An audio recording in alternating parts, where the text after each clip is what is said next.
మేలు చేయుట నీ చేతనైనప్పుడు దాని పొందదగిన వారికి చేయకుండా వెనుక తీయకుము. ద్రవ్యము నీ యొద్దనుండగా రేపు ఇచ్చెదను పోయి రమ్మని నీ పొరుగువానితో అనవద్దు.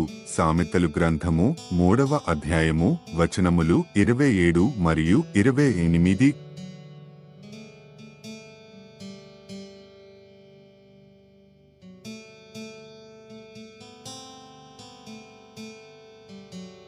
మేలు చేయుట నీ చేతనైనప్పుడు దాని పొందదగిన వారికి చేయకుండా వెనుక తీయకుము. ద్రవ్యము నీ యొద్దనుండగా రేపు ఇచ్చెదను పోయి రమ్మని నీ పొరుగువానితో అనవద్దు.